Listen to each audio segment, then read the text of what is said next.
Hey, Mark, how's it going? What's up, Matt? What's shaking? Hey, you have this eerie green halo around your head. Did you dye your hair for St. Patty's? Now, yeah, this is actually the spirit of liberty that follows me everywhere. It's kind of like a greenish hue wherever I go. It's like my aura. The ghost of Murray Rothbard? Indeed, it might be early St. Patty's Day, Nice, perhaps. The nice. spirit emanating from me. So I'm trying to figure out, somebody tweeted recently, and it was one of the ladies of liberty, not the formal ladies of liberty, but someone that you and I probably know well, but I don't remember who it was that was complaining about podcasts where Mm. podcasters talk about other people's podcasts. And I thought that that was an excellent idea, actually. So I I wanted to have you on to talk about podcasting. I'm sort of joking, but not. But you guys just had like your 500th episode or something insane like that.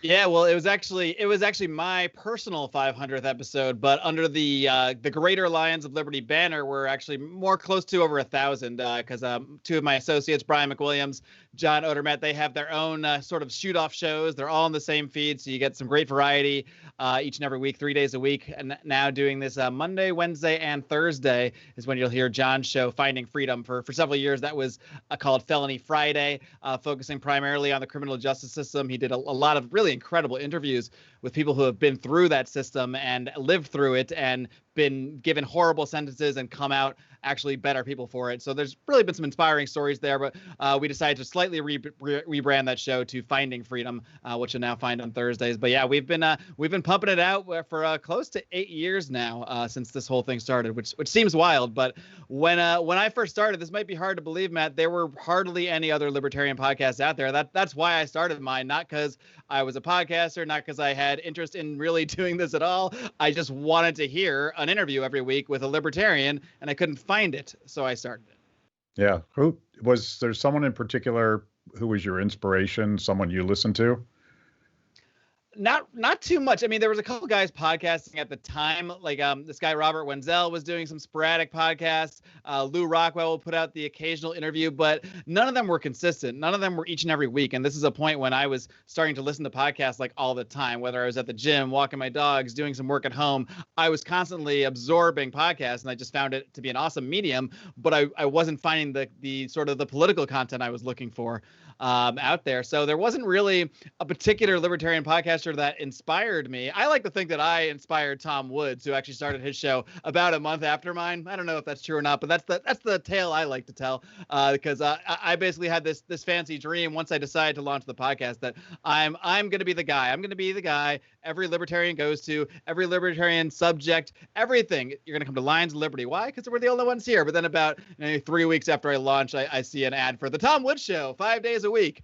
So I had a little bit of competition there, but actually Tom and myself to an extent have, I think, helped pave the way for the girth of libertarian podcasts that we see out there now. I mean, you could literally at this point listen to a different libertarian podcast every day for a year, and you would not have listened to them all. So I like to think we paved the way for people, and it's really a mix of people like Tom Woods, who I don't know, as far as I'm concerned, he's a natural. Like from his very first episode, he felt like a natural. He was born to do this. He'd been obviously speaking in the libertarian community for a long time, giving speeches, hosting Peter Schiff's radio show. So he had a lot of experience on that end. But I like to think we also help show people that I don't want to say anybody can podcast, because it does take a tremendous amount of work. It does take a tremendous amount of self-growth. I mean, I certainly was not a natural at all. But I also don't have superpowers. There's nothing particularly special about me. I had not, I had no professional experience doing audio or anything like that.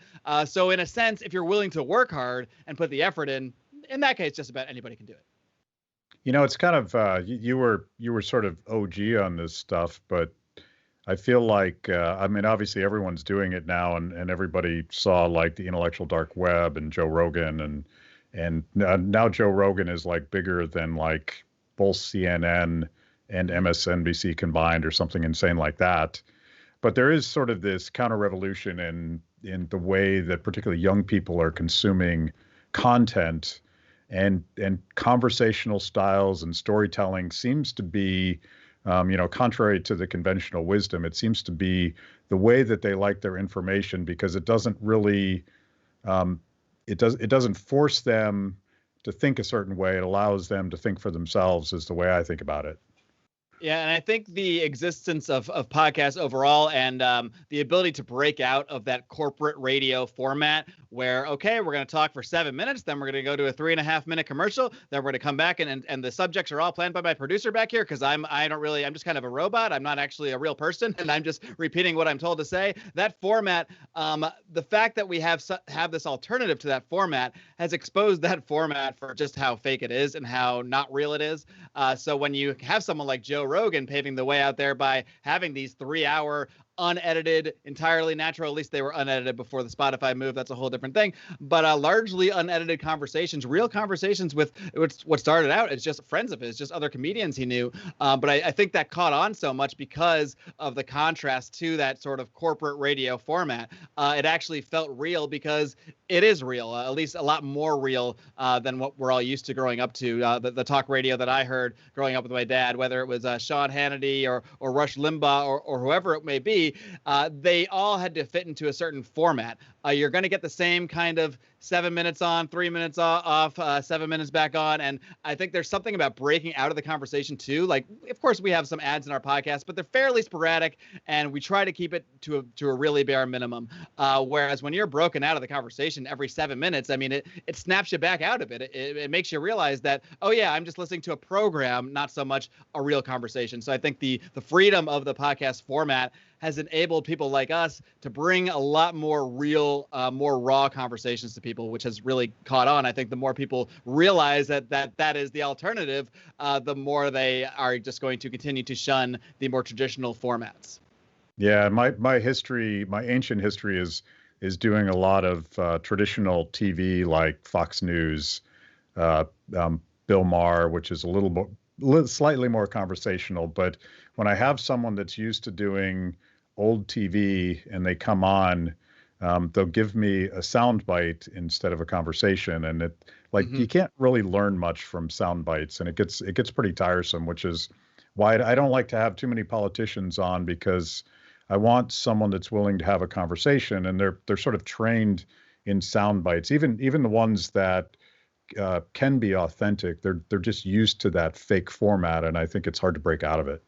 Exactly. I think early on when I got into podcasting, I could quickly tell the guests that I would invite on who were not used to being podcast guests. They were perhaps used to being guests on more traditional media, whether it's TV or radio. And you can tell that by the answers you get, because the answer will just be a 15-second soundbite, and then they'll stop, and you'll just say, "Oh, okay, you expect me to say something else here? Okay, moving on." But that's actually a very rare guest, luckily, I think, for me, because most of the people I reach out to, at least in the early days, most of those people were people in the libertarian circles, people who were used to having really long, drawn-out, intensive conversations on subjects, like people like Walter Block, who will gladly sit down with you for 3 hours and talk about the ethics of vaccines in an anarcho-capitalist society.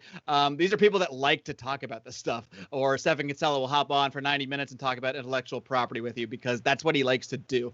So that's probably what made up most of my guests. But it does really stand out when you find someone that, oh, this person thinks they're just coming on to give a radio interview. They're just here with sound bites. And then you got to kind of work a little harder to draw the personality out of them. But most of them haven't there. Like you said, it's not that they're fake people. It's that they're just so used to that format. They're used to having to wedge themselves into that, and they've kind of been trained that way. So the podcast format is hopefully untraining people, both listeners and guests, that we can actually have much more real conversations that aren't just sound bites we're trying to splice between commercial breaks.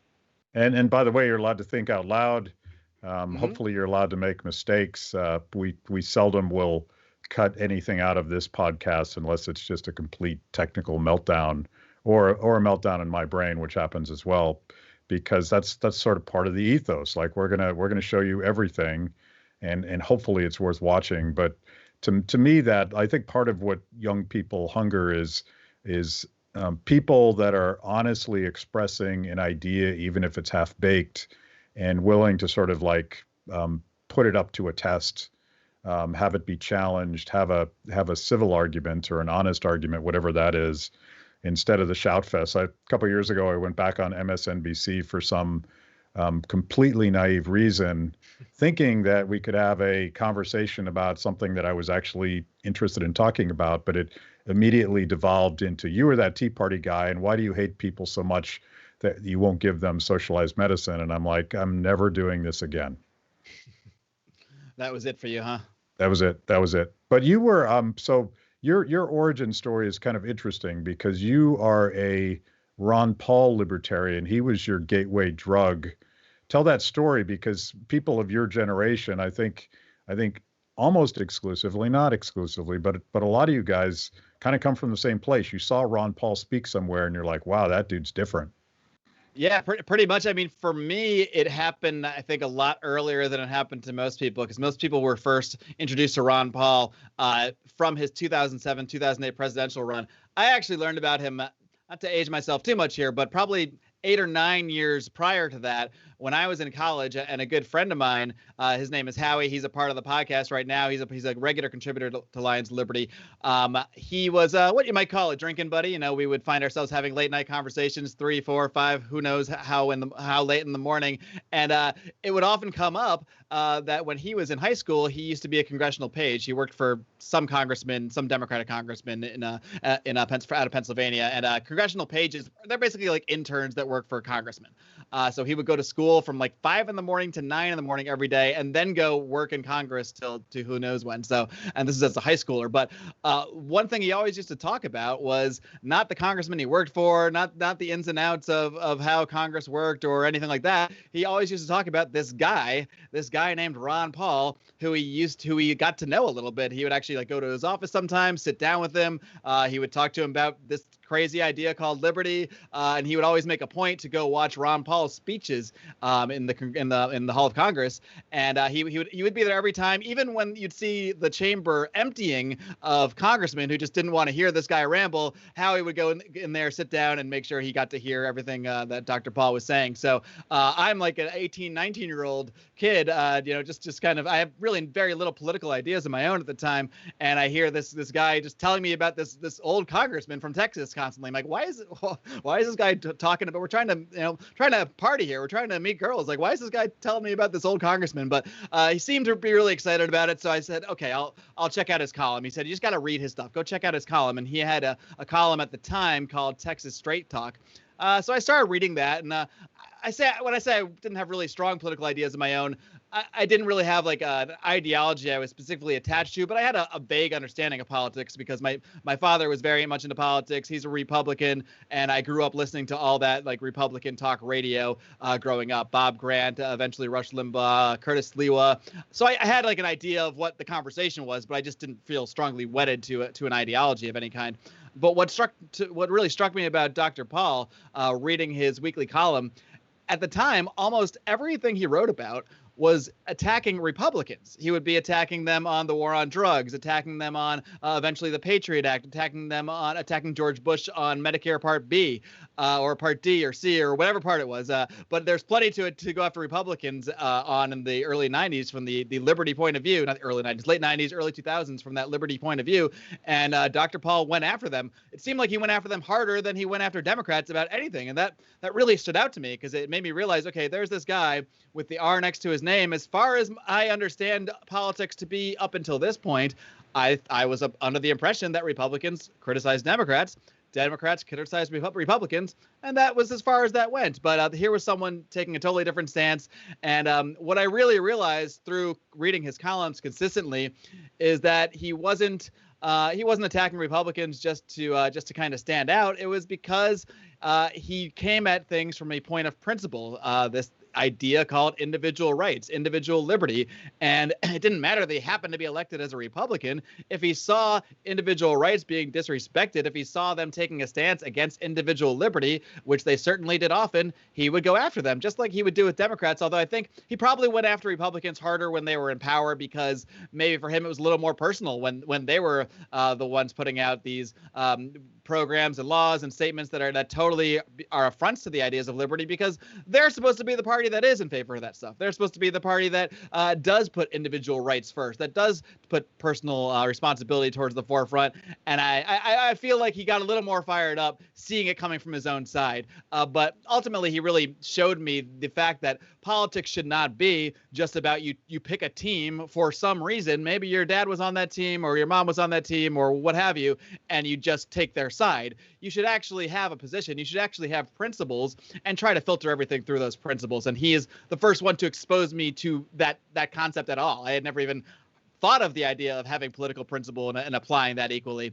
So yeah, I became a big fan of his. And of course, when this same person who had already inspired me in so many ways just to think differently about politics, when I saw him running for president, I just said, well, okay, this isn't going to go anywhere, but I'm interested. I'll see what happens. And it obviously just took off way more than I ever could have imagined. I like to think that me sharing Ron Paul videos on my MySpace page played a part in that, but I don't think I was the only one sharing them like a maniac. And yeah, it really became much more than I ever could have imagined. It totally could have been the catalyst. And I like to think so. You remind me of another guy that got into politics because of Ron Paul, Thomas Massey, and he says that he's not a partisan, he's an ideologue, and that's why he also finds himself constantly criticizing Republicans, because Republicans, at least they used to, I'm not sure how much they do it today, but they used to sort of make those arguments about individual liberty and limited government and constitutional restraints on executive power and all that stuff.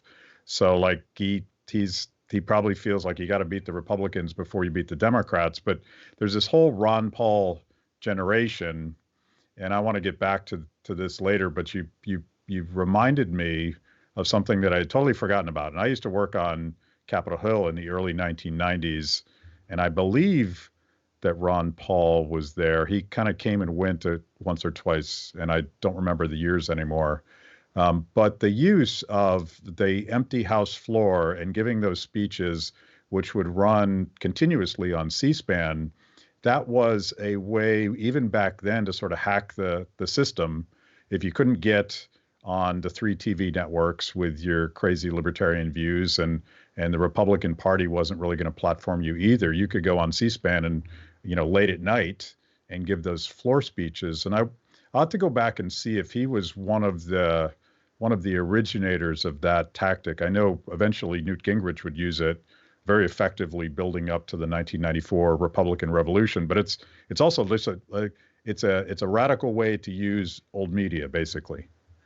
Yeah, indeed. I mean, that was how you could reach people without, before there was social media, before you had Twitter, before you could have an army of psychopaths tweeting your videos on their MySpace page. You could kind of hack the system in a way by, if you can hack the system by getting into Congress first, at least, then you can just kind of talk as much as you want, because C-SPAN, that's what they're there for. They're going to run the whole thing, and who knows what kind of weirdos they're going to see your speech at 4 a.m. they're going to connect with you and start getting more interested in your ideas. But I have to imagine there are tens and tens of thousands of people that did first get exposed to those ideas by stumbling upon a Ron Paul speech late at night. And not only that, but those speeches and getting everything into the congressional record, that really gave him tremendous credibility when he went, along with his voting record of voting no on almost everything. It gave him tremendous credibility when he actually ran for president. When he ran on those same principles, he could actually point to, no, I've been saying this for 30 years. You can actually go watch them all. C-SPAN has the tapes. They have the records. You can look at the congressional record,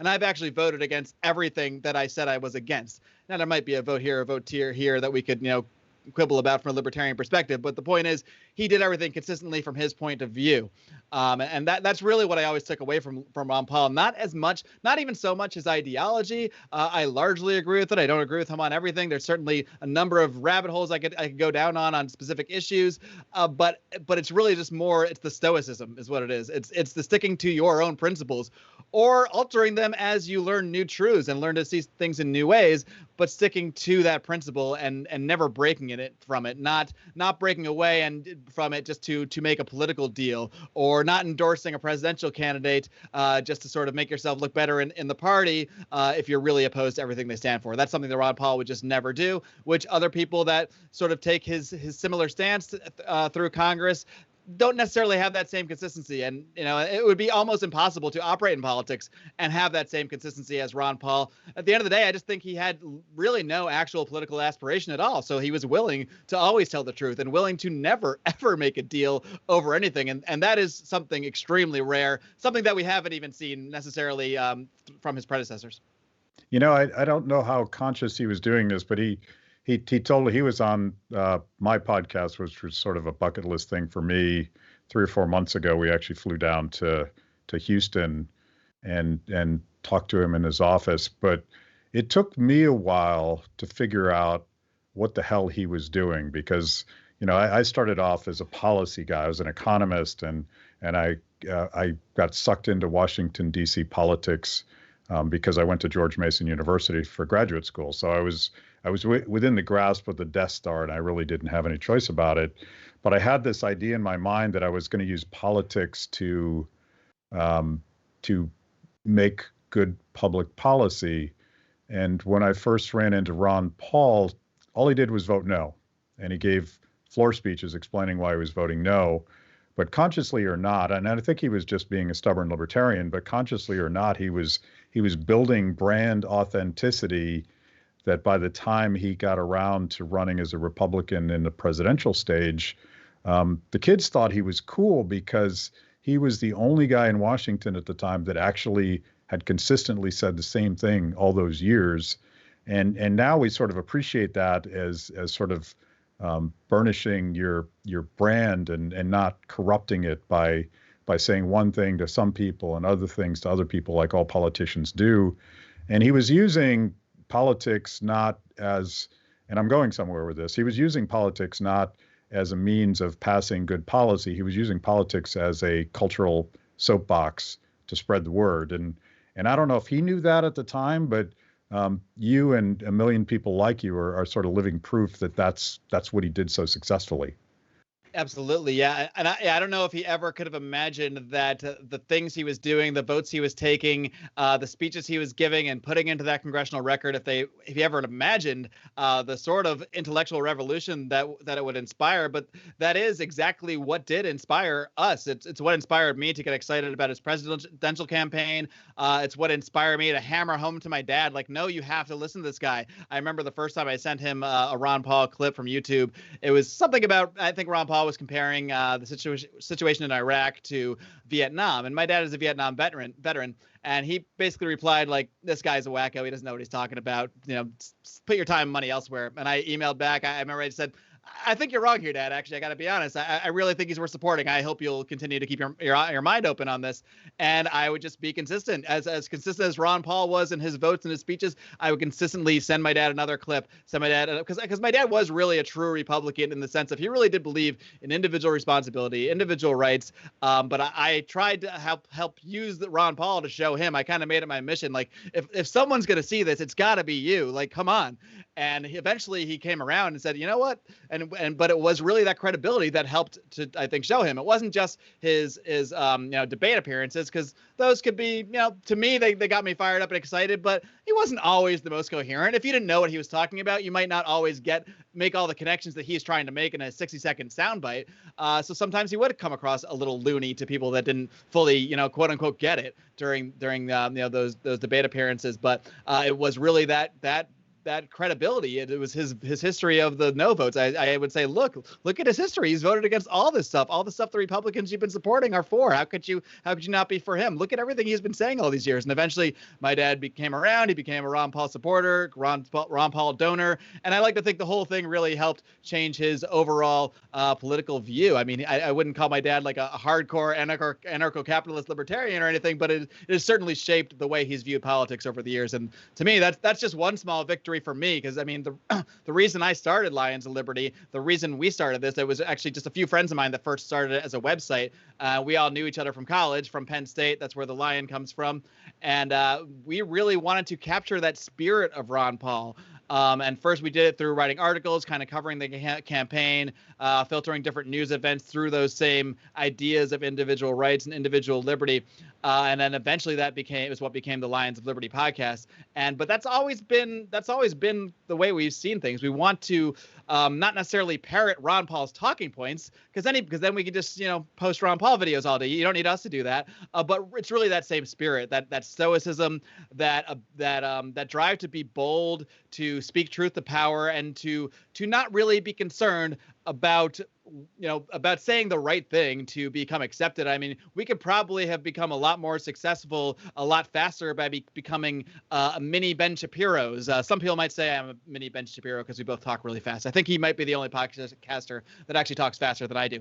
But we could have been like little Charlie Kirks or Turning Point USAs and probably been more quote unquote successful. We probably could have gotten more downloads taking positions like that. So to us, it's always just been about trying to capture that spirit and really trying to lead by example and be good people and try to have honest, natural, real conversations with people. And it takes time to build an audience that way, because people have to find you and people have to become attracted to it. People have to really learn to become part of your community. But that's ultimately what podcasting is, what the podcasting format is. It is about building a community. As niche as these communities might be, that's something that you can do through the podcast format that you just can't really do in that corporate standardized radio format that we were discussing earlier. I happen to also believe that the counter revolution is sort of anti-clickbait. It's anti just saying what people want what they want to hear. And it goes back to that sort of Ron Paul authenticity. And I've argued for years that Bernie Sanders essentially had the same ethos. Like, how is it that Ron Paul and Bernie Sanders both galvanized the imagination of young people? I think part of it was that they were saying what they believed, and not necessarily in the most articulate way, not necessarily looking like the coolest kids on the block. And the difference, I think, is that not the difference, but like there's this clash, right, between clickbait, the Charlie Kirks of the world, who are always and there's a left analog to Charlie Kirk. I don't know who it is right now. Maybe it's AOC. I don't know. I don't know if she doesn't have the history of being as authentic as Bernie has, but maybe she will someday. But the counter revolution is authenticity, and I hate using that word because it's a corporate buzzword now. But like honesty, like speak the truth, truth's power, all that stuff. And I hope that you and I and a bunch of people that are trying to do this break through.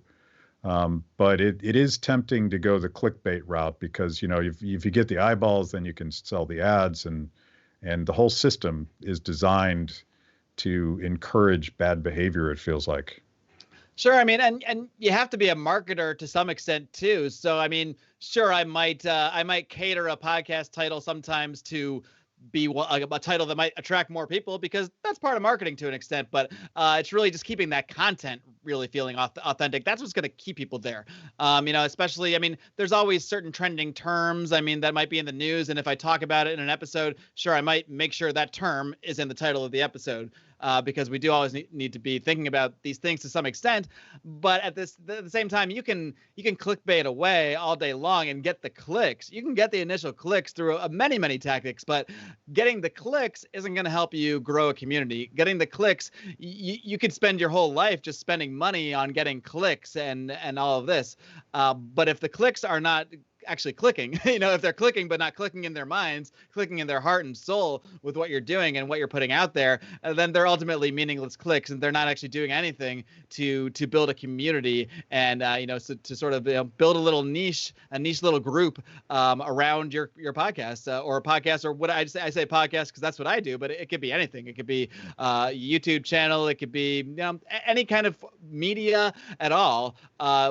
really the direction of the future here, really the present more than the future, but is really building communities, building brands, building your own personal brand, building your own credibility, your own authority in certain spaces. Because at the end of the day, I think the way the economy is going, almost everyone has to have their own brand if they really are going to want to make anything of themselves. It doesn't even really matter what that is. I mean, even if you're a freelance plumber, you could probably do well to build a brand around that and have you become known as like the friendly, cool plumber in your area, and that's your brand, because we're going to have to brand ourselves in some way, shape, or form, because the corporate structure is collapsing and changing rapidly, and most of the corporate jobs that we see out there right now are either not going to exist in 5 or 10 years, or they're going to be, so radically different that they're either not going to pay as much, or they're just going to it's going to be so different than what anybody has now that many people are going to be displaced, including people that feel very, very comfortable in their current position,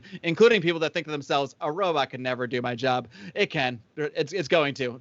So that's something I've been preparing myself for personally and professionally over the years.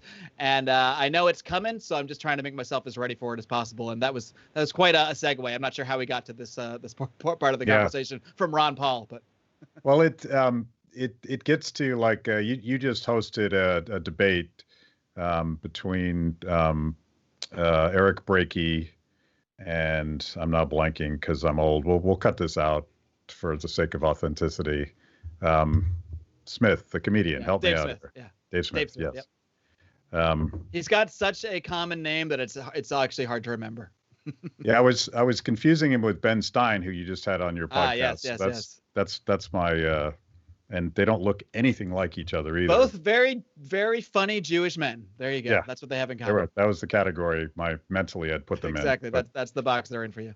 But they had, and I thought this was a really interesting debate that you hosted about it wasn't really about the future of the Libertarian Party. It was about the future of libertarianism and what we would best do to promote these ideas and build our community and get more traction in popular culture. All of those things were discussed, and Dave wants to take over the Libertarian Party, basically with Ron Paul guys, Mises Caucus guys, and Eric wants to use the Republican Party as a vehicle to promote liberty, sort of arguing that that's how he got into liberty because Ron Paul used the Republican Party as that platform.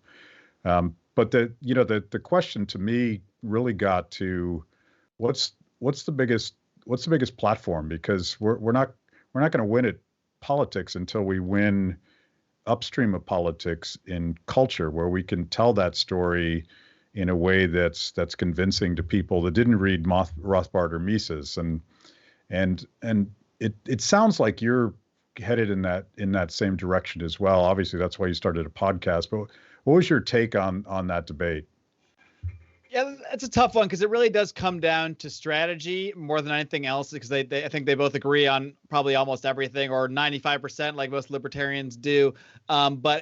And that was one debate where, listening to it as the host, every time one of them was talking, I thought that's the one who was winning the debate, because that's how strong each of their arguments really were. So when Dave's talking, I'm like, oh, Dave's killing it. He's definitely winning. And then Eric starts talking like, nope, he's got this.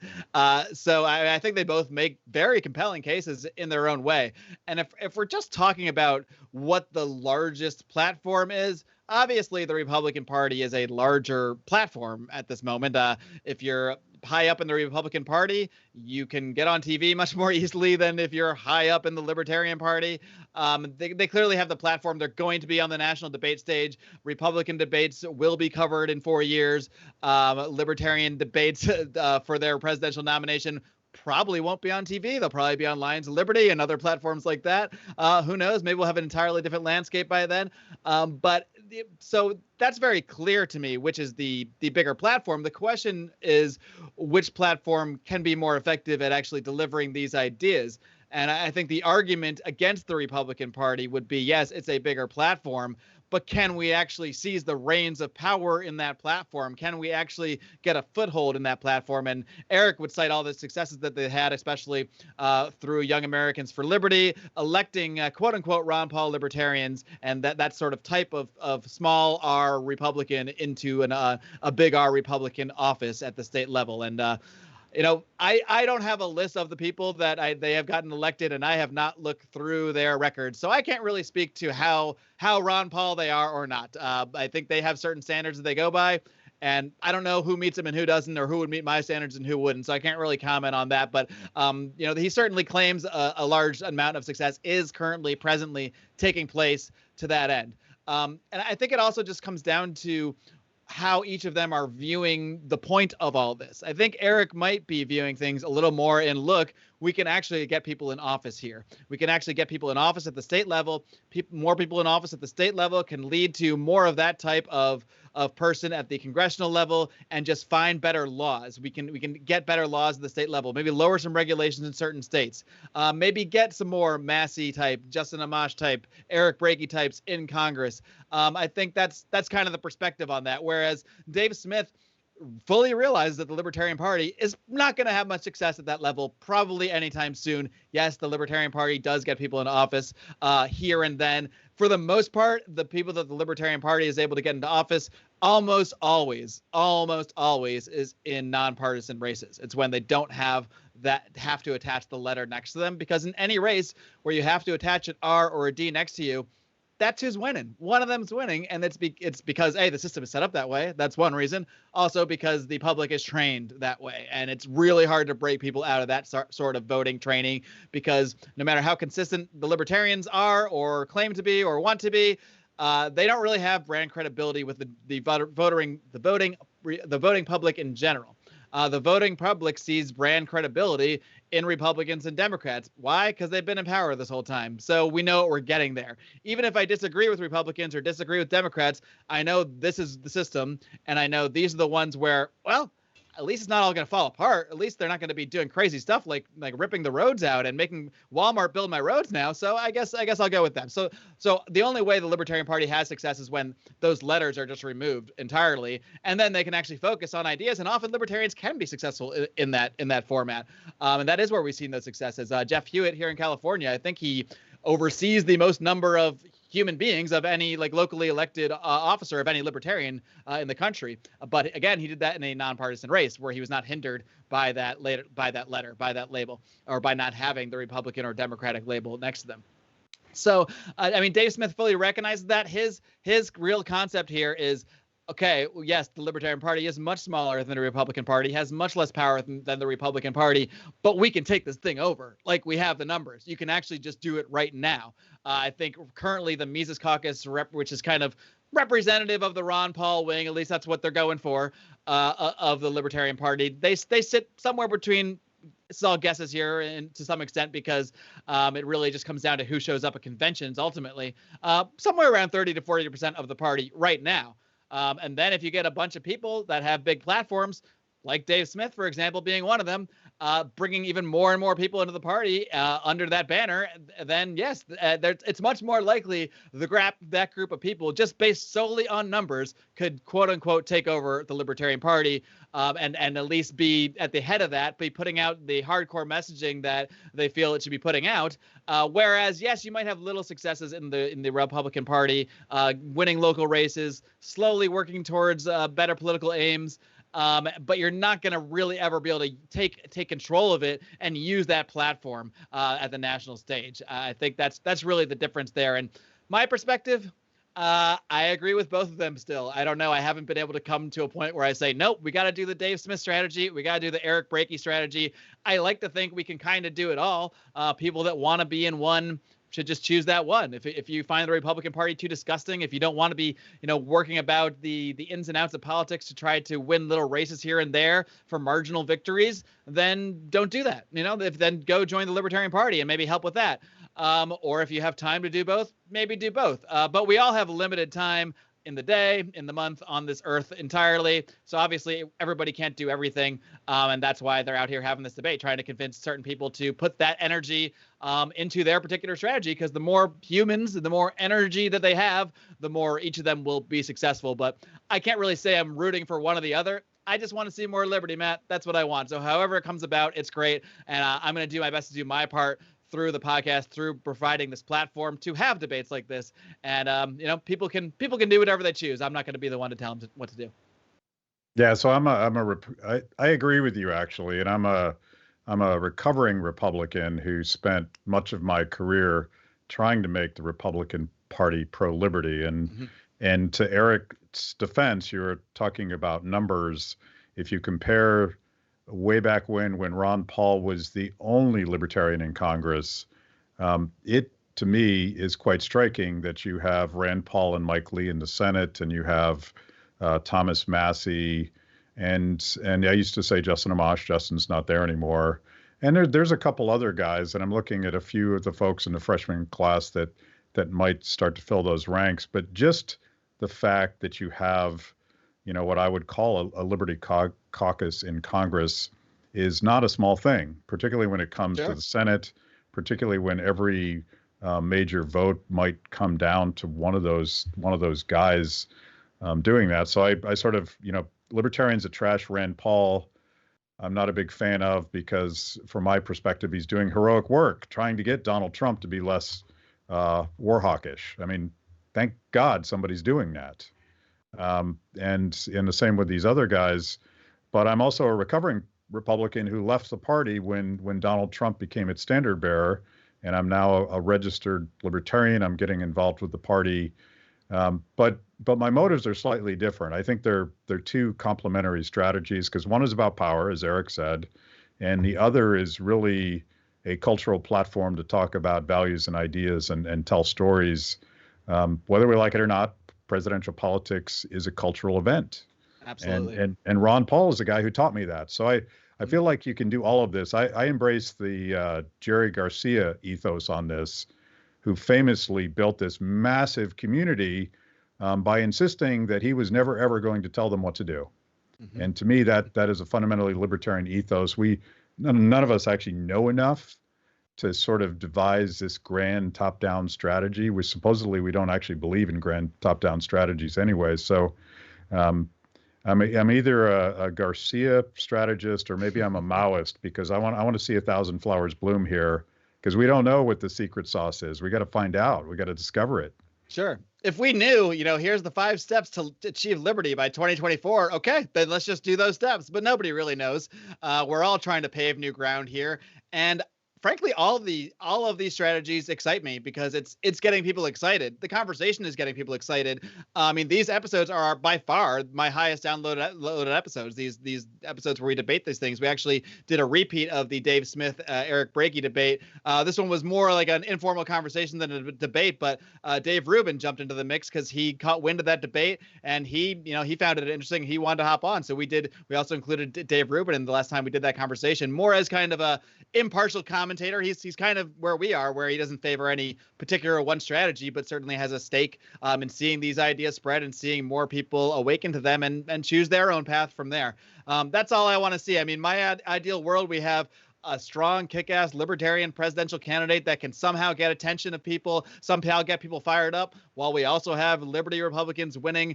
Heck, Liberty Democrats, I don't care. I want to see it everywhere. And I'd love to see someone like Rand Paul again. I'd give him another shot on the Republican debate stage, or a Thomas Massey, or an Eric Brakey, I think would do amazing up there. I'd love to see everybody be successful at the path that they choose.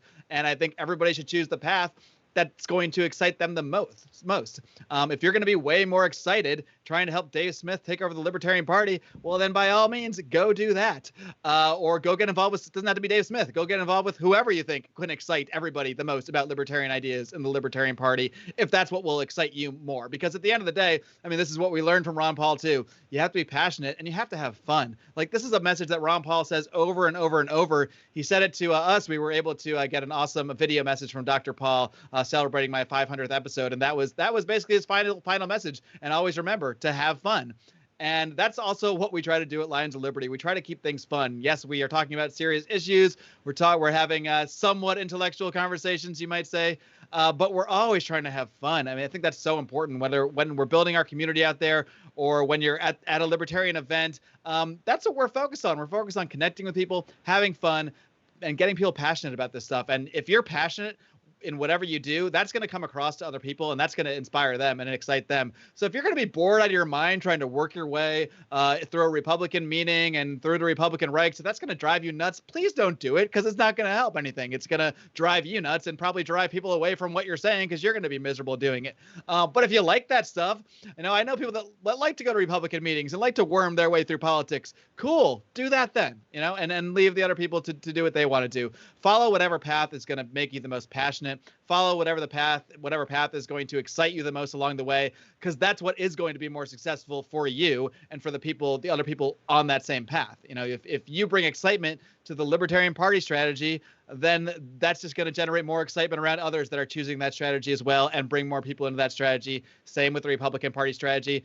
And we're just talking about two strategies. These are not the only strategies out there. My strategy is just to do all this through podcasting, and that's the way I'm going to do it. I don't know if I'll ever choose one of those paths politically. I'll just try to kind of be here to help the conversation and help keep it going. But we all have different things we're passionate about doing. For me, it's hopping on and having conversations like this about the ideas of liberty. So that's where I'm going to focus my efforts. Everyone should focus their efforts on whatever part what they're going to be passionate about and what they'll be good at. And hopefully those will be kind of the same thing.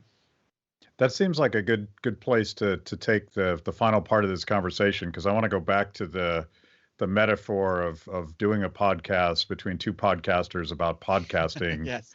And I was thinking about, one of my passions, as you know, is drinking really good beer, and I'm into really exotic styles of beer, and I'm particularly drawn to, just like with my philosophy, perhaps, I'm drawn to extreme styles. I love triple IPAs, and I love bourbon barrel aged imperial stouts that clock in at 16%. And one of the things I was asking my friend Jim Caruso, who's the founder and CEO of Flying Dog, and he, by the way, is one of us. He's a objectivist libertarian, and he's a bigger fish in that pond. But I was trying to understand why it is that all of these small nano breweries and small craft breweries, they're constantly collaborating with each other. Like, you go to any one of these places, and two or three of their many beers on their list is something they brewed with the brewery next door, or the brewery across the country, or sometimes a brewery across the pond in wherever. And his explanation was that if, the idea of markets, and libertarians sort of suck at this. We're constantly talking about competition and how great competition is. But in this case, collaboration makes more sense, because they're trying to break through in a marketplace that is dominated by big Budweiser, right? So collaboration makes more sense than competition, even if it's with the brewery down the street. And I feel like there's a metaphor there for podcasters, certainly libertarian podcasters who are trying to build a bigger community, but maybe also for the libertarian movement. Because one of the things that I've discovered since becoming a libertarian is how much energy and time goes into shitting on each other on Twitter. And I'm like, guys, there's enough work to go around. I think we might actually learn from collaboration. How do we stop fighting and start like collaborating and doing beautiful things and having fun? I love that. Sure. Collaboration has been such a big part of our growth as a podcast. We're constantly connecting to other libertarian podcasters, doing the aforementioned podcasts about people that have podcasts by people that have podcasts.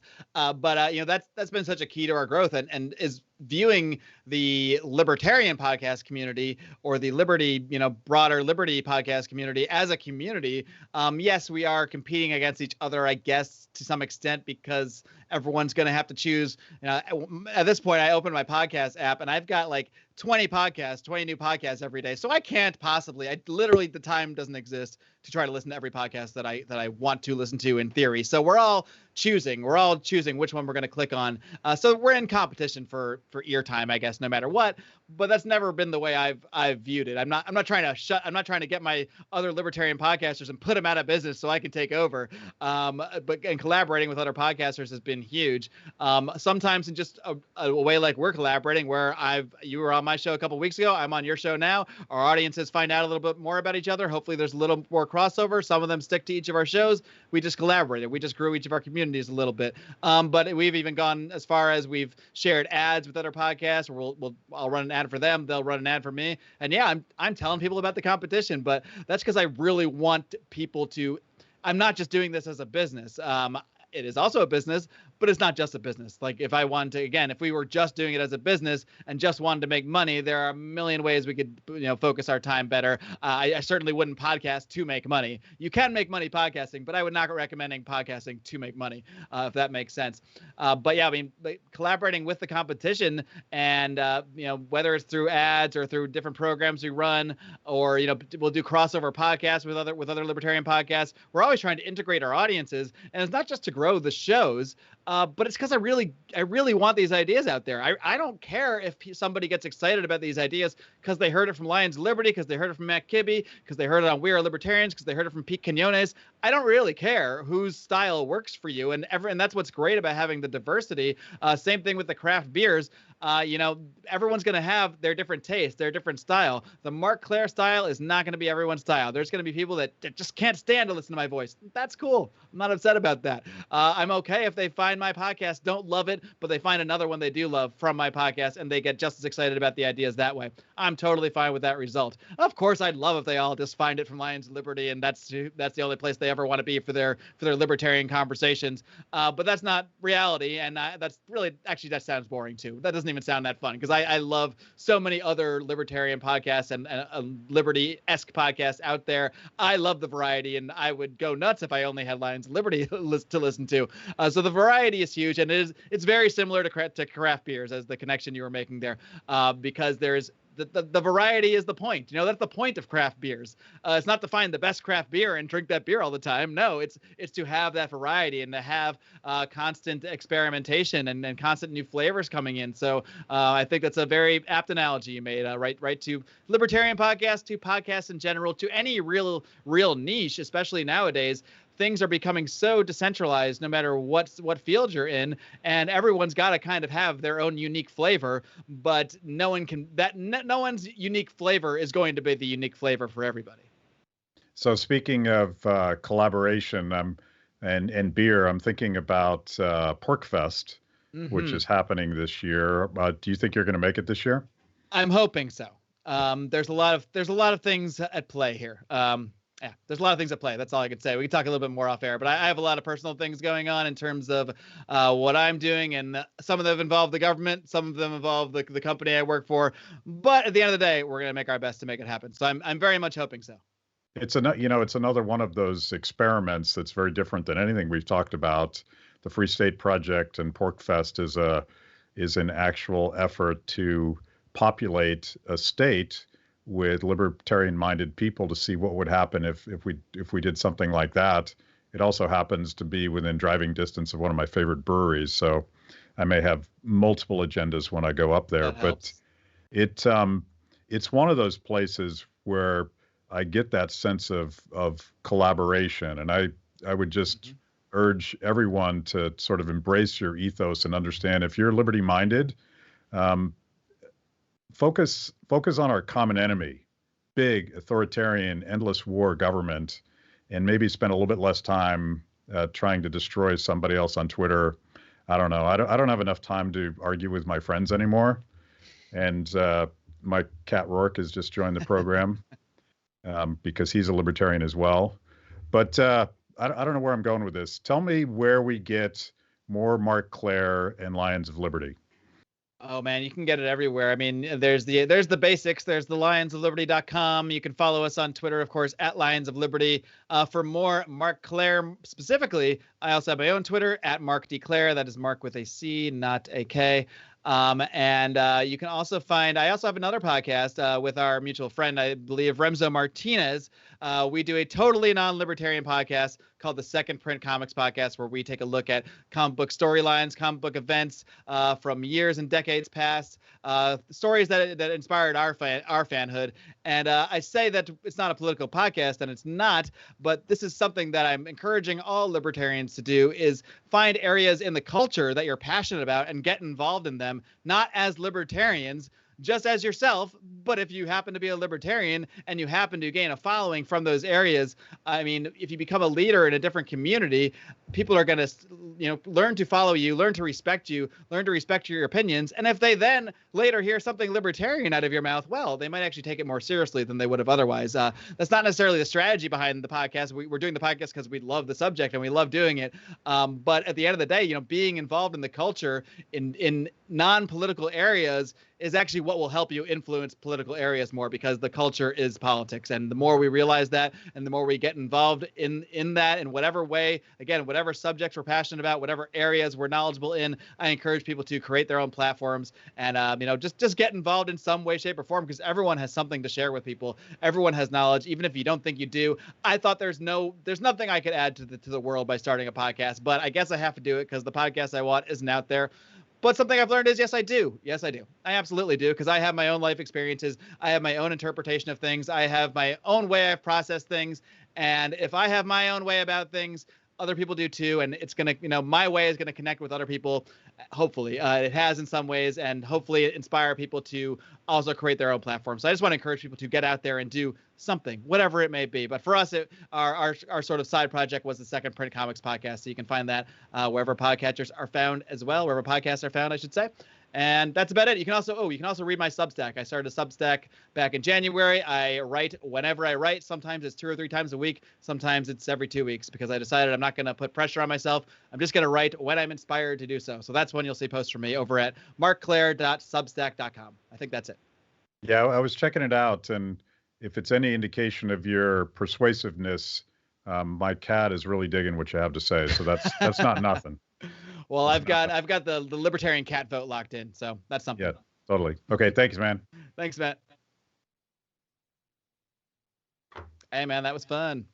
Yeah, cool.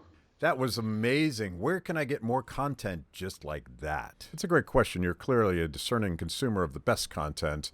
Make sure to like the video, subscribe, and click the bell. And if you're consuming podcasts, go to Apple, Stitcher, anywhere you get them. I'm in. Kibbe on Liberty, honest conversations with interesting people.